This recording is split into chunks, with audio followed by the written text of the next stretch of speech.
सभी आरू के बनाए खाने की तारीफ कर रहे थे, लेकिन आदि बस आरू को घूरे जा रहा था। तभी रूही अचानक से बोली, तुझे पता है आरू खीर न मिस्टर मेढक।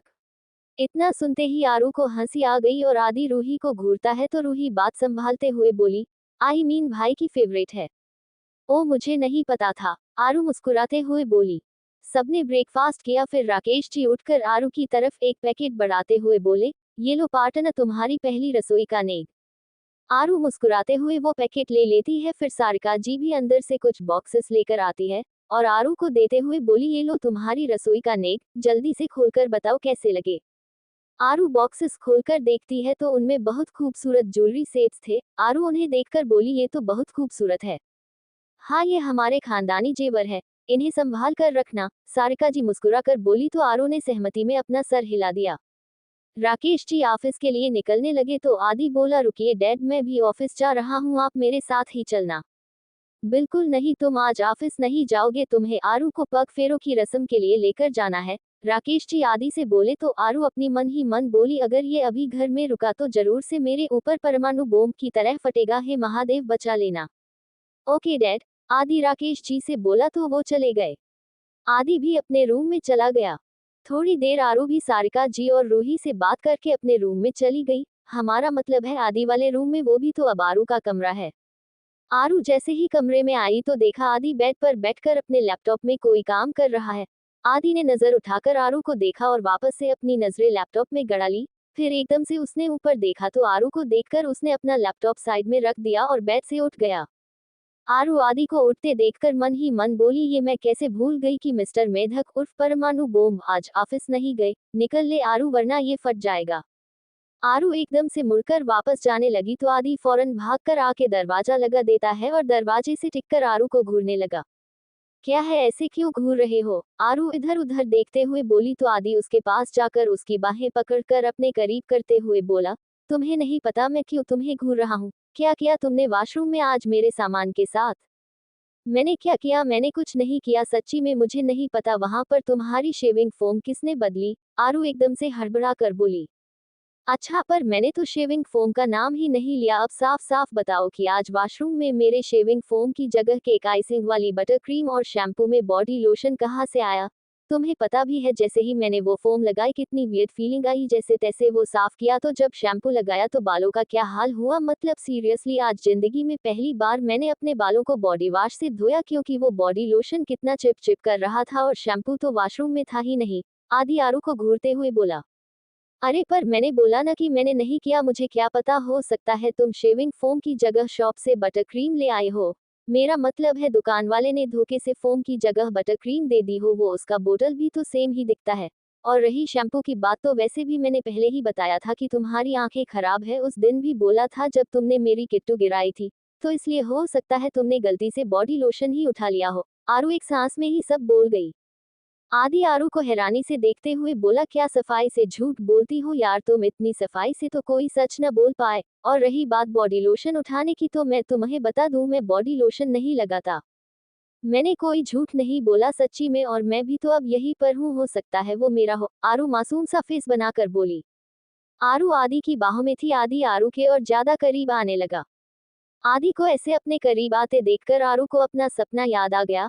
आरू की धड़कनें बढ़ गई, उसकी आंखें बंद हो गई। आदि उसे ऐसे देख मुस्कुराकर उसके माथे पर किस कर देता है। आरू की बंद आंखों से ही चेहरे पर मुस्कुराहट आ गई।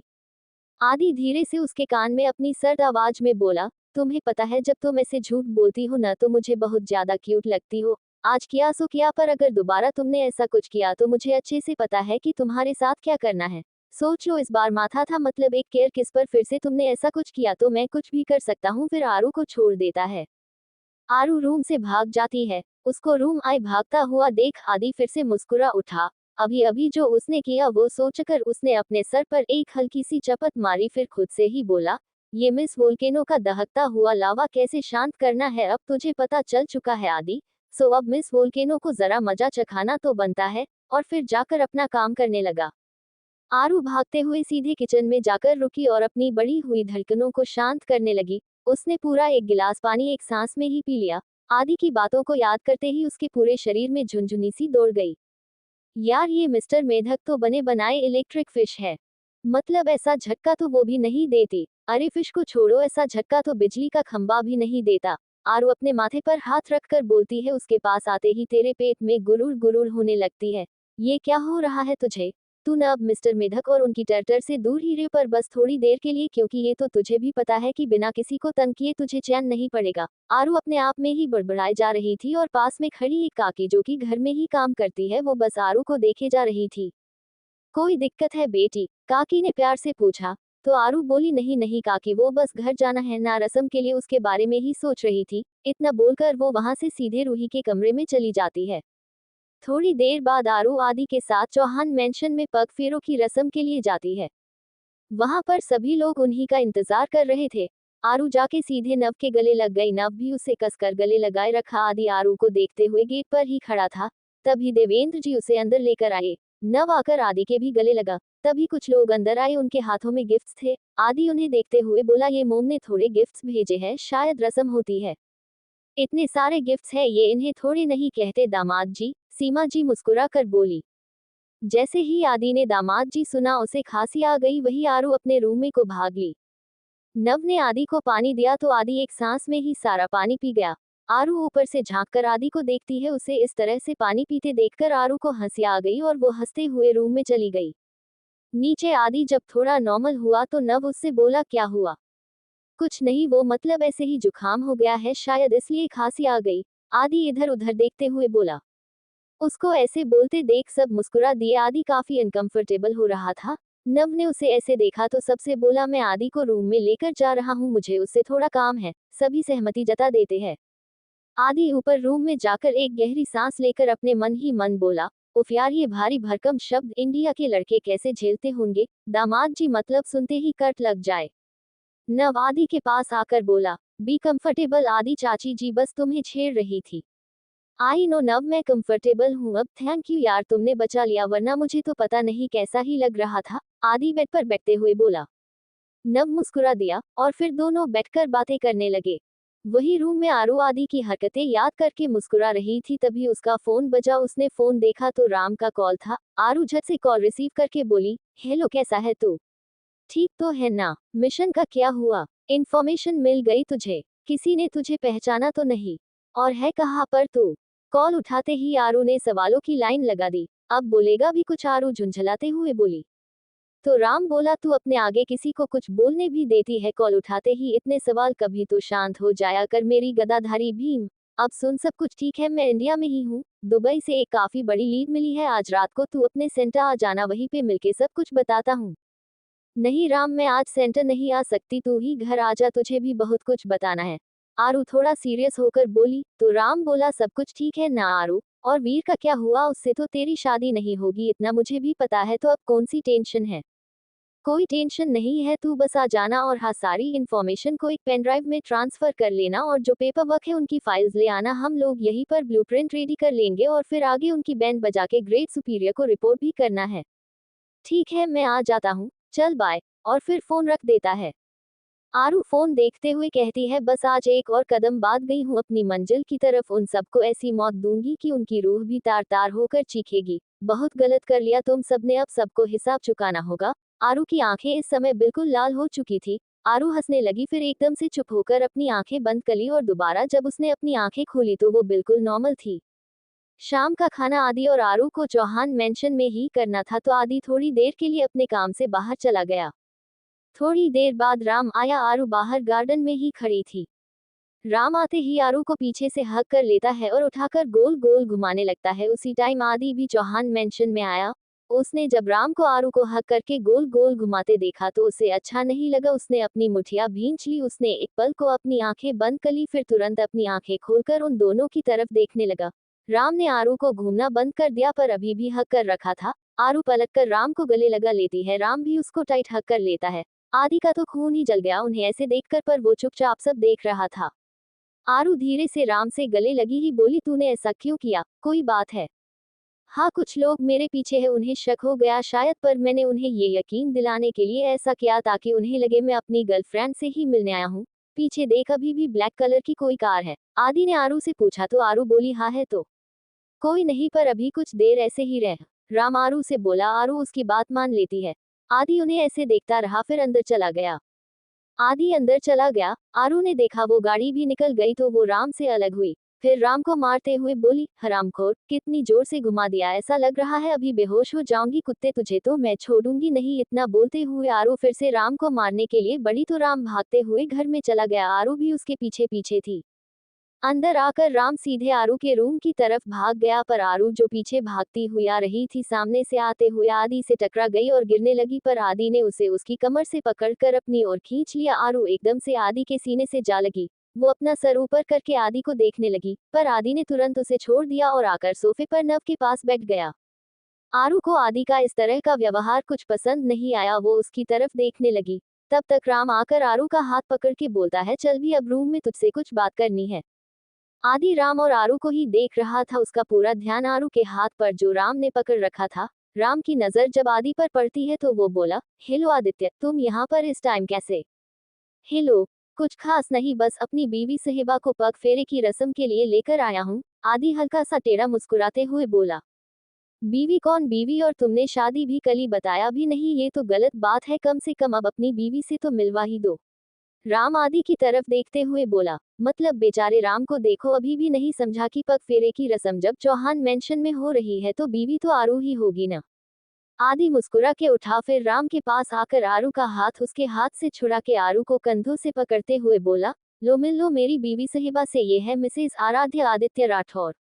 राम को ये लगा झटका। उसने अब ध्यान से आरू को देखा। हाथों में चूड़ा, गले में मंगलसूत्र और मांग में सिंदूर, जो कि बालों के आगे आने से हल्का सा ही दिख रहा था। आरू ने एक लोअर और एक round neck shape T shirt पहन रखी थी। वो जैसे हमेशा से रहती थी आज भी वैसे ही थी, इसलिए राम का ये सब पर ध्यान ही नहीं गया था। राम आरू से बोला, तूने शादी कली? मतलब कैसे इतनी जल्दी? वीर से तो शादी टूट गई थी ना, फिर आदित्य से कैसे? मतलब और ये सब सुहाग की निशानियां। आरू आगे बढ़कर राम की तरफ आई और बोली, तू मेरे साथ चल, मैं तुझे सब समझाती हूँ। और राम को खींच के अपने साथ ले गई। आदि बस राम और आरू को देख रहा था। आरू राम को अपने रूम में लेकर आई। तभी राम बोला, आरू ये सब कैसे हुआ आखिर? मतलब ऐसे अचानक से शादी, मेरे कुछ समझ नहीं आ रहा। राम, रिलैक्स, में सब कुछ बताती हूँ। फिर आरू मंदिर जाने से लेकर रिसेप्शन तक हर एक बात सब कुछ बता देती है। राम बस आंखें फाड़े सब कुछ सुन रहा था। आरू राम का हाथ पकड़कर बोली, बहुत कुछ हुआ है यार, इन दिनों में बहुत बार टूटने की कगार पर भी आई मैं, पर किसी को दिखने नहीं दिया। उस दिन जब वीर ने मुझ पे और आदि पर ऐसे इल्जाम लगाए थे तो कहीं ना कहीं आदि के लिए बहुत बुरा लगा। उसने वीर को मुंह तोड़ जवाब दिया और उस गुफा में भी आदि ने मुझे बचाने के लिए मांग भरी।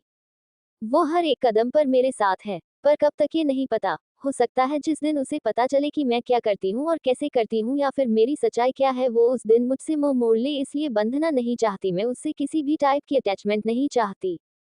आदि बहुत अच्छा लड़का है, बस एक बार हमारा मिशन पूरा हो जाए उसके बाद सब कुछ बता दूंगी उसे। जब सब कुछ पता चल जाएगा तो शायद कुछ भी न बचे इस रिश्ते में। और वैसे भी ये बस एक अनचाहा रिश्ता है, इसका कोई भी भविष्य नहीं। और जो मिशन हमारा है दुबई से मिली लीड से, इतना तो पता चल ही गया कि सबसे ज्यादा तकलीफ आदि को ही होगी।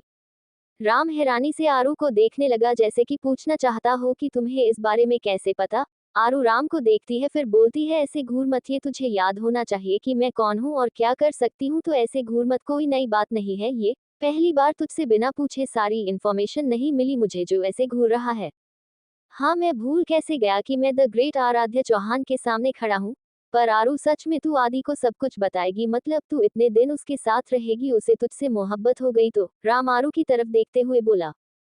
तो आरू फीका सा मुस्कुराते हुए बोली, राम ये एक अनचाहा रिश्ता है, और अनचाहे रिश्ते में मोहब्बत नहीं होती। आरू, मोहब्बत तो मोहब्बत है, क्या पता तुझे उससे हो जाए, इस पर तो किसी का जोर नहीं चलता। और रिश्ता भले ही अनचाहा हो, पर जिस तरह से आदित्य तुझे समझता है, तेरी केयर करता है, उसे देखकर तो यही लगता है कि इस अनचाहे रिश्ते में मोहब्बत जरूर होगी। राम मुस्कुराकर बोला। तो आरू बात बदलते हुए बोली, अच्छा ये सब छोड़, तू चल पेन ड्राइव दे और सब कुछ जरा डिटेल में एक्सप्लेन कर। आखिर बहुत खेल लिया उन्होंने बचपन में हमारे साथ, अब बारी हमारी है। आरू एक विजयी मुस्कान अपने चेहरे पर लाती हुई बोली। राम पेन ड्राइव लेकर आरू के लैपटॉप में कनेक्ट करता है तो उस पे एक वीडियो रिकॉर्डिंग चलने लगी। उस वीडियो को देखते देखते आरू की आंखें नम होने के साथ साथ बिल्कुल लाल भी हो गई। जैसे ही वो वीडियो खत्म हुआ, आरू हंसने लगी। उसको हंसते देख एक पल को राम भी कांप गया, पर अगले ही पल मुस्कुरा उठा, फिर जोर से बोला, so danger Aru, are you ready to rock? Aru आके राम के गले लग गई। Yes I am Ram. हम उनको जिंदा नहीं छोड़ेंगे, तिल तिल तड़पा कर मारेंगे, वो मौत मांगेंगे फिर भी उन्हें मौत नहीं देंगे, हम बस तड़पाएंगे, उनकी मौत इतनी भयानक होगी कि हर कोई एक पल को दहल जाए। राम बस आरू का सर सहलाते रहा। थोड़ी देर बाद आरू राम से अलग हुई और राम की तरफ देखते हुए बोली, थैंक यू राम, तूने जिस तरह से दोस्ती निभाई है न कोई वैसे सोच भी नहीं सकता, थैंक यू। राम पागल है क्या, अब तू मुझे भी थैंक यू बोलेगी? चल अब नीचे चले, तेरे साजन तेरा इंतजार कर रहे होंगे और मुझे भी बड़ी जोर से भूख लगी है, ब्लूप्रिंट हम लोग बाद में रेडी करते हैं। आरू अबे जानवर, तुझे इज्जत हजम ही नहीं होती ये कह कि तुझे भूख लगी है, चल नीचे, अब मैं अभी ये सब रख कर आई। राम यार साथ में ही चलेंगे न, चल मैं ये सब कर देता हूँ, तू जाकर फेस वॉश कर ले। ये रोतलू सी आरू मुझे बिल्कुल नहीं पसंद, मुझे तो मेरी डेंजर सी आरू पसंद है। आरू बिना कुछ कहे वॉशरूम की तरफ जाने लगी, फिर आकर एक मुक्का राम को मारकर वॉशरूम में भाग गई। राम अपनी पीठ पकड़े ही रह गया, फिर मन ही मन बोला, तू भी ना पागल ही रहेगा, क्या जरूरत थी डेंजर आरू पसंद है बोलने की, खा लिया ना मुक्का फ्री फंड में। फिर चीखते हुए बोला, आरू मुझे तू ऐसी ही पसंद है, बाहर में जाए डेंजर, हाय। मार डाला रे, पीठ टूट गई मेरी। आरू जब तक बाहर आई तब तक राम सब समेट चुका था और बेड पर फैला पड़ा था जैसे कितना मारा हो किसी ने। आरू आकर राम को फिर से उठाते हुए खींच कर ले जाती हुई बोली, चल भी अब बाद में अपना रोना रो लियो। राम और आरू हाथ पकड़े नीचे आ रहे थे तो राम बोला, वैसे यार आरू मानना पड़ेगा, बड़ी एडवेंचर्स से भरी जिंदगी है तेरी, क्या तरीके से शादी हुई है। आई मस्त से आदि बहुत लकी है जो उसे तू मिली है एजा वाइफ। नहीं राम, लकी तो मैं हूँ जो मिस्टर मेढक मुझे मिला है, पर कब तक के लिए ये नहीं पता। आरू नीचे सीढ़ियाँ उतरते हुए बोली, डोंट टेल मी कि तूने उसका इतना अजीब नाम रखा है। बेबी डॉल चेंज कर इस नाम को, कोई ऐसा नाम रखती जो उसकी पर्सनैलिटी पर सूट करता। राम आरू के साथ ही आगे बढ़ते हुए बोला, तू चुप कर और चल अब डिनर कर ले। इसी के साथ वो दोनों नव और आदि के पास पहुंच गए। आरू ने राम का हाथ छोड़ा। नव ने आंखों से ही कुछ पूछा आरू से तो आरू ने पलक झपकाकर सहमति दे दी। नव ने एक पल को अपनी आंखें बंद कर ली, फिर थोड़ी देर बाद वापस से खोल ली। राम आदि के पास आकर बोला, बहुत लकी हो यार तुम जो तुम्हें आरू मिली है। इस बात में कोई शक नहीं है कि मैं लकी हूँ जो ये मुझे मिली। आदि मुस्कुराकर आरू की तरफ देखते हुए बोला, पर यार तुमने मुझसे मेरा प्यार छीन लिया, अब मैं क्या करूंगा। अगर उस टाइम मैं वहां पर होता न तो डेफिनेटली आरू से शादी कर लेता। राम थोड़ी एक्टिंग करते हुए बोला। आदि को राम की बात अच्छी नहीं लगी जो उसके चेहरे से साफ दिख रहा था। रामम्मम, आरू थोड़ा लंबा खींचते हुए बोली। तो राम बोला, अच्छा ठीक है अभी छोड़ते हैं इस बात को, पर ये तो तू भी जानती है कि तू मेरा प्यार है। हाँ ठीक है पता है मुझे, अब डिनर कर ले। आरू डाइनिंग टेबल की तरफ बढ़ते हुए बोली। अबे रुक जा भुक्कड़, मैं भी हूँ। राम आरू के पीछे जाते हुए बोला। आरू डाइनिंग टेबल पर बैठी, उसके बगल में ही राम बैठ गया। बाकी सभी भी डाइनिंग टेबल पर आ गए। आदि एक नजर राम को देखता है, फिर वो भी जाकर डाइनिंग टेबल पर बैठ जाता है।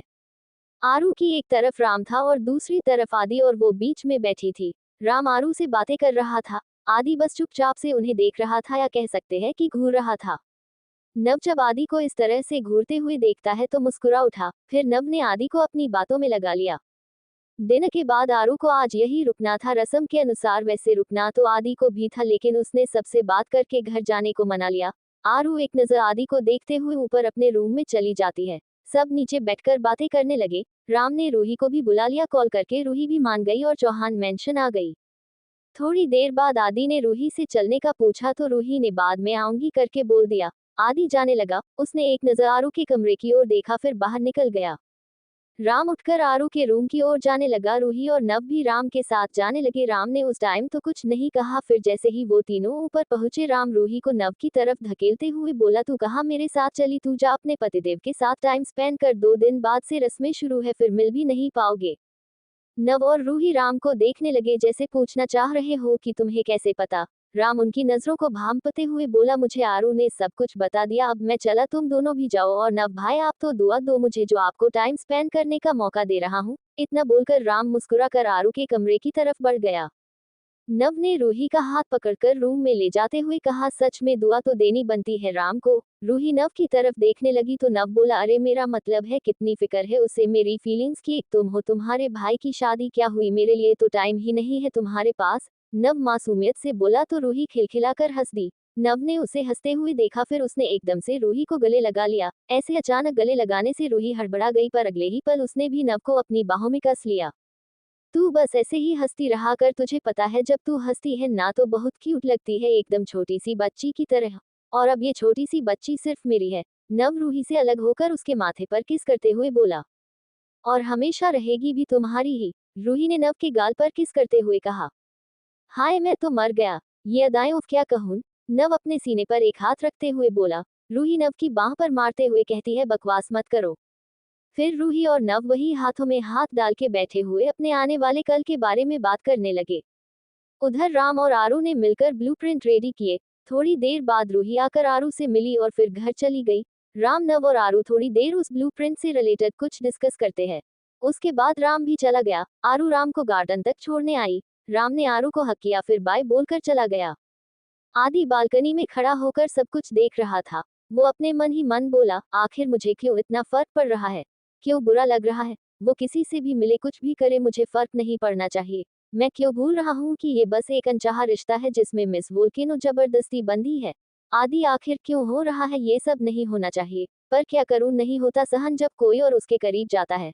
पता नहीं क्यों चिढ़ मचती है। Oh God please let me out of this. फिर अपनी आंखें बंद करके बालकनी में लगे एक झूले पर बैठ जाता है। अचानक उसके दिमाग में कुछ खटका और उसकी आंखें चमक उठी और वो बालकनी से उठकर रूम में चला गया।